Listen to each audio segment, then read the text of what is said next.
right around sunrise, but it's not particularly bright outside because the storm is kind of rolling through again. It rained for about half the night and cleared out a little bit around sunrise, and now another wave is coming through. And in the mornings, a lot of times I like to listen to some stations out of LA, some AM stations, so you end up having actually pretty long reach from the stations, but the thing about AM is that you'll hear whenever there's any lightning. And so I did hear a few crackles on the radio, which would suggest that the storm that's coming in is going to have a little more punch to it than the one that we had yesterday. And so certainly that would mean staying out of any of the canyons or areas where flash flooding can happen. I'm definitely not predicting myself taking any photos today, especially with this kind of rain. But I would like to go on maybe a hike or two. And I got some rain gear with me, so I think that would be interesting. I always do enjoy hiking in the rain, the smells, the sounds, and everything like that. But I made myself some breakfast, and I'm just gonna kind of hang out here in my truck for a while and see what happens. Soon after recording that video, the intensity of the rain picked up, and I became concerned about a stretch of road that passes through a narrow wash. I wanted to get out of the area before the road flooded, so I drove to an area along Highway 24, put on my rain gear, and decided to go for a rain hike to immerse myself in the elements.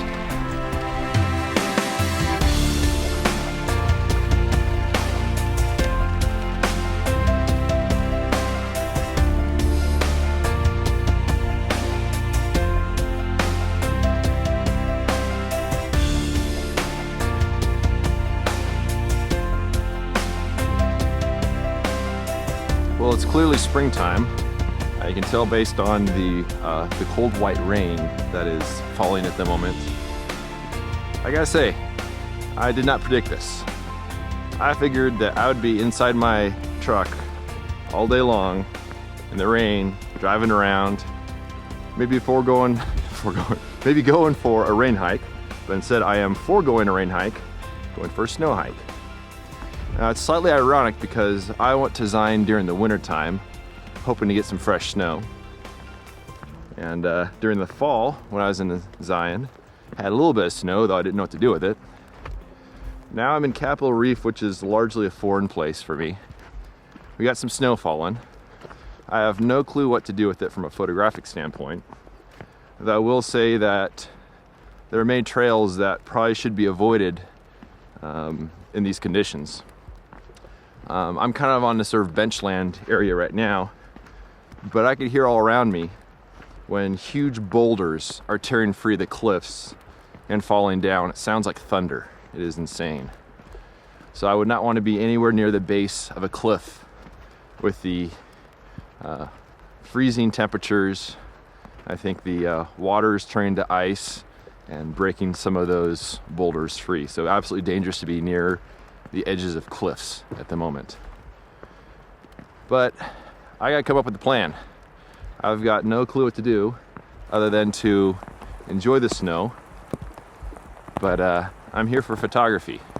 So ultimately it would be nice to find some way of making use of this fresh snow and taking a photo. I just gotta figure out what that is gonna be. So this behind me, this is Grand Wash. This is actually where I was about 2 days ago. And this is the main reason you don't want to be anywhere near these canyons if there's any chance of rain, because they will flood out like this. It's not pure pristine water, it is sediment-filled, thick, gooey water. So, sure hope no one was back in there today because they would be having not a good time.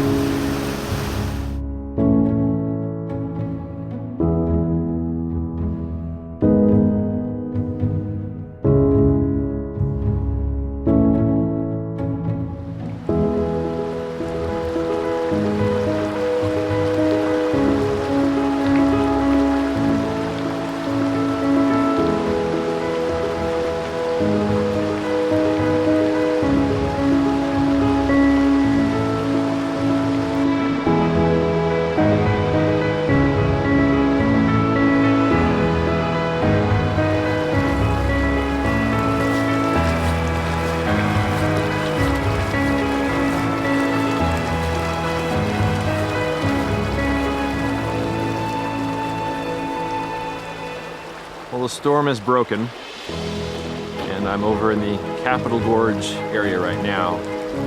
It's been a pretty long day. I came back over here to the Capitol Gorge area kind of in the late morning, and I was the only vehicle in the parking lot, and it was snowing quite a bit, and the ranger came and closed off the road. By the way, this is the road. It's a river now. And said that we were free to walk into the canyon on foot, but certainly no vehicles in here. But I was waiting around at the parking lot, and I had my eye set on a particular scene. It's kind of a section of cliff that looked really nice. And I wanted to take a picture of those cliffs set up against some nice snow that had fallen at the base of the cliff. And it was a pretty straightforward scene.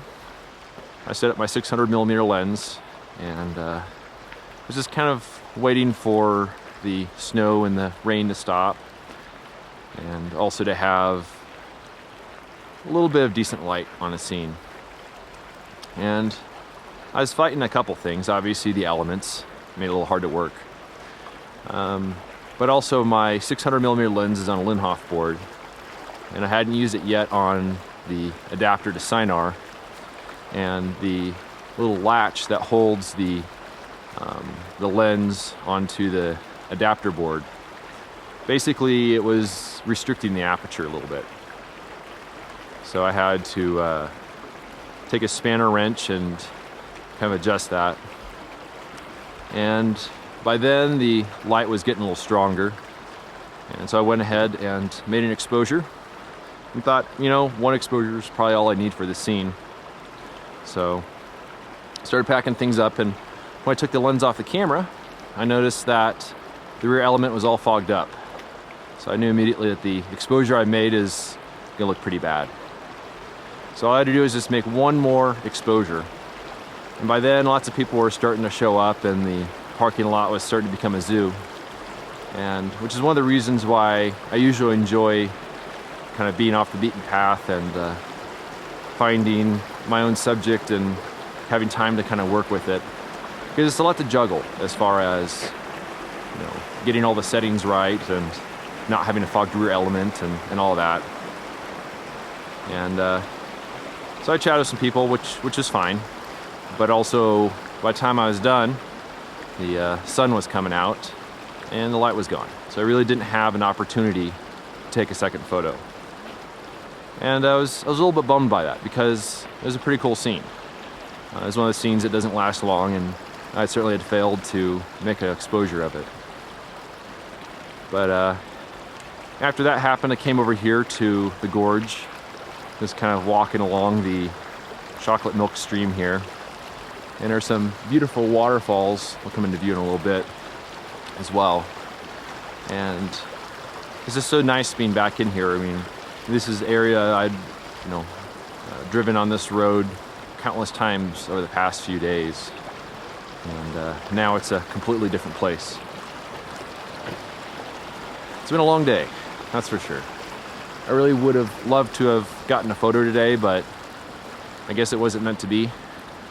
But at least I did have the experience of multiple seasons here. A little bit of monsoon flash floods, a little bit of winter snow, a little bit of spring rain. Basically had it all. There's the waterfall back behind me over my shoulder there. Really cool waterfall. There's going to be even more rain coming in over the next few days. And who knows, maybe some of that will be snow too. And if that's the case, well, maybe the photo I messed up on today will be possible a little bit later in the week. But until then, I'm just going to enjoy wandering through the flooded road here. And actually, this area where I'm standing right now, this is where I was parked yesterday morning when I shot the photo, which is up over my shoulder there, that canyon wall. Just to show how this place can change so much over the course of only 24 hours. It's a beautiful place. So as I was hiking through the flooded gorge, and was looking at the sights around me and hearing the waterfalls and all that, it got me thinking. You know, when I first had the idea to photograph the location where I messed up the snow shot, it wasn't the snow that attracted me to the scene. It was actually the wonderful color of the eroded sediment of the sandstone wall, the juniper trees, the pine trees, all that sort of stuff. It had a really nice look to it.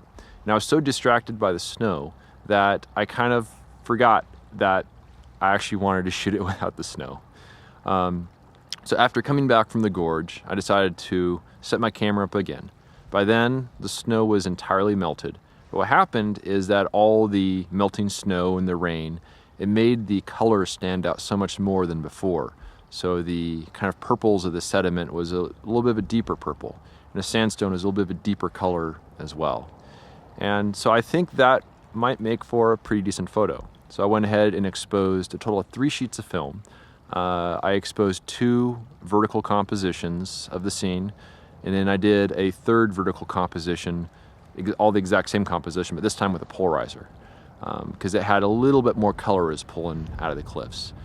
But I was kind of beating myself up earlier today as far as not being able to take advantage of everything that was happening. But what really was happening is I was learning so much about this location, and I think it would have been silly to think that I'd be able to capture a photo of Capitol Reef in the snow without even knowing the area very well. So pretty happy with the way that worked out. And also learn about some pretty cool waterfalls. And some of those waterfalls might be shootable as more rain comes in. And so we'll see how that works out. Speaking of rain, feels like it's gonna rain again. It was actually sunny a little earlier, but just cold blast of wind came through, which usually is before the rain comes. And as you can see behind me here, the clouds are starting to build in a bit as well. But I'm just hanging out here along this little creek, and more chocolate milk back there. Good times. But I'm feeling pretty good about today. And now I gotta figure out what I'm gonna do tomorrow, because a lot of the roads are gonna be closed. And so maybe I have to explore some of the areas on foot. This was one of those days that I won't soon forget. But the story doesn't end here. The photo I took that afternoon following a snowmelt was properly exposed, but I'm not exactly thrilled by the results. The light wasn't ideal, and the colors all bleed together, creating a chaotic image without a dominant subject. Quite frankly, there's something missing, an element that gives a sense of contrast. Much to my surprise, the first photo, the one with the fog-drew element, turned out just fine. The light is average at best, and this was shot from the parking lot next to my truck, but I managed to capture a fleeting moment. And that's one of the things I love most about landscape photography. If you love this content and want to help support my journey, you can do so by subscribing to my YouTube channel, telling a friend, or sending a voluntary contribution of just $24 a year with PayPal or Patreon. I depend on the generous support of people like you to produce this ad-free content. For more information on how to support me, please visit the donation section of my website. Thanks in advance for your support.